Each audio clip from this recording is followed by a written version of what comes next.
บายดีบรรดาทานที่เคารพแต่หักแพงมื้อนี้เฮาก็จะมีเรื่องเล่าดีๆเกี่ยวกับการสร้างสาพัฒนา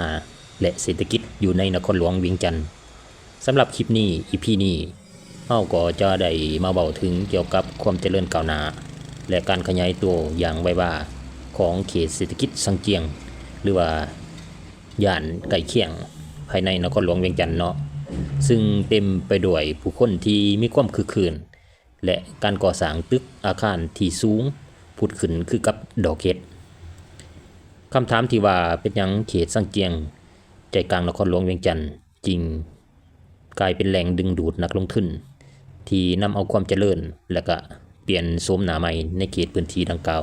ให้เป็นเมืองที่มีความทันสมัยขึ้นไปเทื่อละก้าวถ้าจะว่าถึงจุดหรือว่าความสำคัญทางด้านเศรษฐกิจที่ห่อนแห้งที่สุดในนครหลวงเวียงจันทน์ในตอนนี้หนึ่งในนั้นก็คือเขตตลาดสังเกียง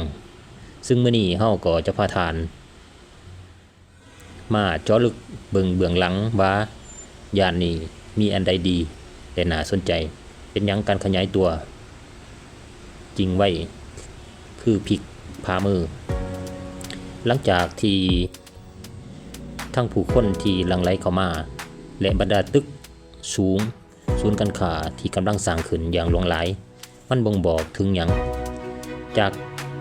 ตลาดสินค้าขายส่งสู่ศูนย์การค้าที่มีความคึกคืนและวัฒนธรรมของคนต่างถิ่นที่บ่ค่อยหลับไหลเดิมเขตสังเกียงเป็นที่รู้จักกันในฐานะเป็นแหล่งการค้าขายส่งขายย่อยสินค้าที่มีความหลากหลายแต่มาในปัจจุบันพื้นที่ดังกล่าวได้กลายเป็นแม่เหล็กในการดึงดูดนักลงทุนจีนพ่อค้าแม่ค้าและนักท่องเที่ยวความต้องการทางด้านการค้าที่เติบโตแบบก้าวกระโดดเฮ็ดให้กลไกตลาดพันแปรเฮ็ดให้เขตแห่งนี้กลายเป็นจุดนัดพบที่สำคัญระหว่างนักธุรกิจในท้องถิ่นและนักลงทุนจากต่างประเทศหัวใจใหม่แห่งการลงทุนตึกสูงและโครงสร้าง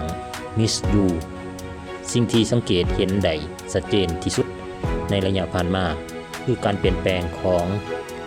เส้นขอบฟ้าสกายไลท์ในนครหลวงเวียงจันทน์ตึกสูงหลายชั้น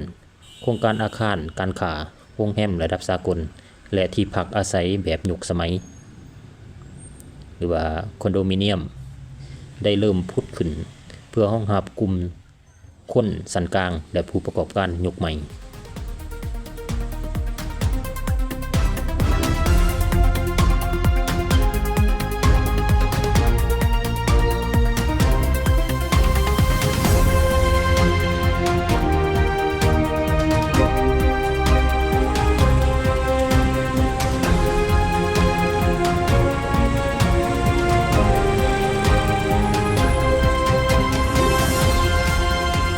ปัจจัยในการขับเคลื่อนจากมูลค่าที่ดินที่เพิ่มขึ้น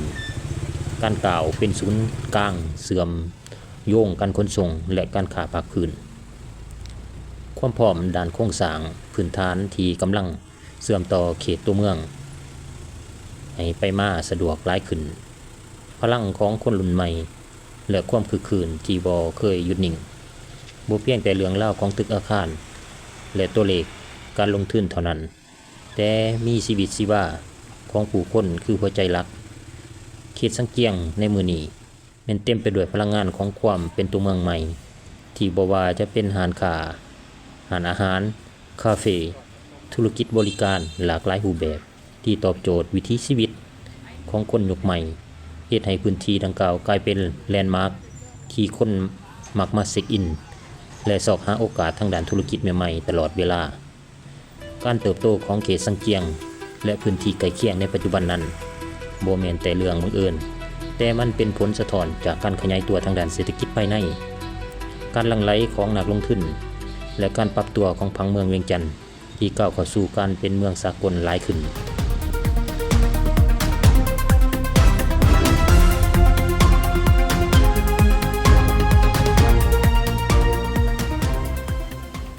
ศูนย์การค้าสังเกียงถือเป็นหนึ่งในจุดยุทธศาสตร์ด้านการค้าและเศรษฐกิจที่สำคัญอีกแห่งหนึ่งในนครหลวงเวียงจันทน์ถ้าเบิ่งในแง่มุมที่น่าสนใจและจุดเด่นที่สามารถนำเสนอได้ก็คือ 1. เป็นศูนย์รวมสินค้าขายยกขายย่อยที่มีความหลากหลายจุดเด่นที่เห็นได้ชัดเจนแม้นความหลากหลายของสินค้าโดยเฉพาะสินค้าอุปโภคและบริโภคเครื่องใช้ไฟฟ้าเครื่องกลจักรวัสดุก่อสร้างเสื้อผ้าสินค้าแฟชั่นที่นำเข้ามาตอบโจทย์ทั้งลูกค้าที่ซื้อไปใส่ส่วนตัวและผู้ประกอบการที่มาซื้อไปขายต่อ 2. ประตูสู่การเชื่อมโยงการค้าและการลงทุนเนื่องจากเป็นจุดที่มีกลุ่มนักลงทุนและผู้ประกอบการต่างชาติเข้ามาโดยเฉพาะจากประเทศจีนเฮ็ดให้เขตพื้นที่ดังกล่าวกลายเป็นขั้วต่อทางด้านเศรษฐกิจที่สะท้อนให้เห็นถึงการกระตุ้นการจราจรของสินค้าและการแลกเปลี่ยนทางด้านธุรกิจระหว่างประเทศภายในเส้นทางคมนาคมและระบบการขนส่งที่เชื่อมโยง 3. โอกาสในการพัฒนาระบบการขนส่งสาธารณะและเชื่อมต่อเส้นทางในมุมมองในการพัฒนาผังเมืองและการสัญจรเขตการค้าขนาดใหญ่แบบนี้มักจะมีการดึงดูดประชาชนจำนวนหลงหลายในแต่ละวันดังนั้นการวางแผนรองรับเรื่องที่จอดรถและความสะดวกสบายในการเข้าออกและการเชื่อมต่อ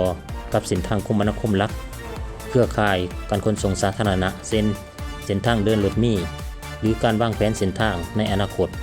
ซึ่งจะช่วยแก้ไขปัญหาการจราจรที่แออัดและเฮ็ดให้เขตนี้เติบโตได้อย่างยืนยง 4. แหล่งแลกเปลี่ยนทางวัฒนธรรมการค้าแบบผสมผสานนอกจากเรื่องธุรกิจแล้วสังเกียงยังเป็นพื้นที่ที่มีการผสมผสานระหว่างวิถีชีวิตการค้าแบบดั้งเดิมและความทันสมัยซึ่งสร้างสีสันและความคึกคืนให้แก่ภาพรวมทางด้านเศรษฐกิจของนครหลวงเวียงจันทน์ได้เป็นอย่างดี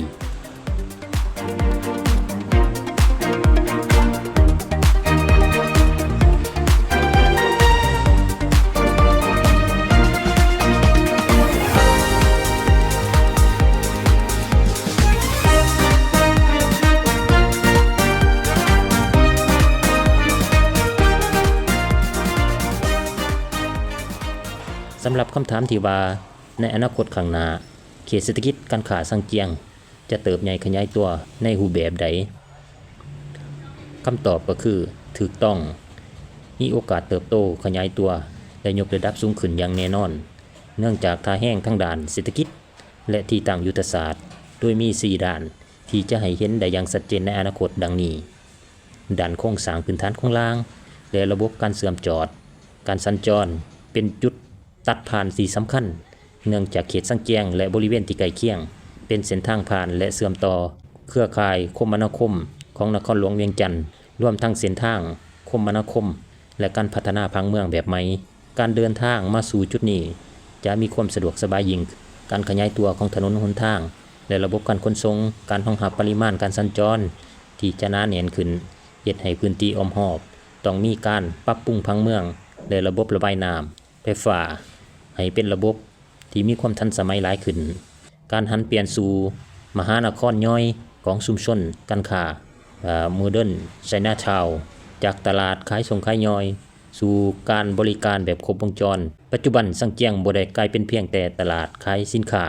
จากต่างประเทศแต่ถูกยกระดับให้เป็นไชน่าทาวน์ยกใหม่ที่มีร้านค้าร้านอาหารขนาดใหญ่โรงแรมบริษัทธุรกิจบริษัทขนส่งสินค้าหรือว่าโลจิสติกบ่อนพักที่อยู่อาศัยคอนโดมิเนียมต่างๆการลงทุนจากภาคเอกชนจะมีการหือถอนหรือพัฒนาอาคารเก่าให้กลายเป็นอาคารที่มีความทันสมัยในเชิงธุรกิจและโครงสร้างผสมผสานเพื่อรองรับกลุ่มนักธุรกิจขนาดกลางและนักธุรกิจขนาดใหญ่หลากหลายขึ้นด้านเศรษฐกิจการค้าข้ามชายแดนและระบบโลจิสติกเป็นศูนย์กลางทางด้านการกระจายสินค้า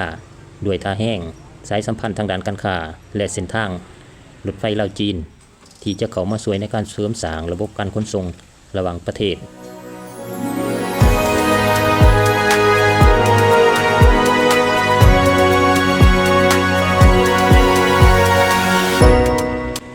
เขตเศรษฐกิจสังเกียงยิ่งจะกลายเป็นจุดพักและศูนย์กลางของการกระจายสินค้าโลจิสติกฮับที่สำคัญในการส่งต่อสินค้าระหว่างประเทศเพื่อนบ้านและตลาดภายในประเทศการเติบโตของธุรกิจบริการเกี่ยวของธุรกิจด้านแปลภาษา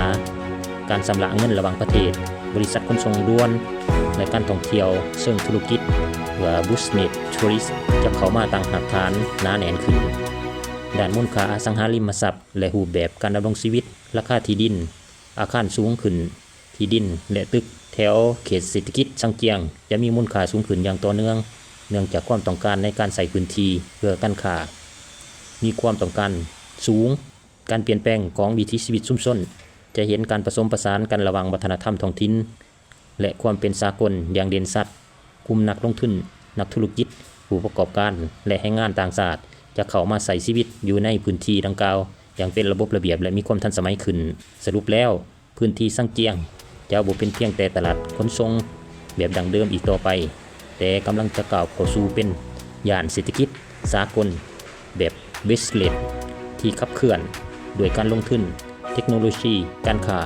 เครือข่ายการคมนาคมที่มีความทันสมัยในอนาคตไกลๆนี้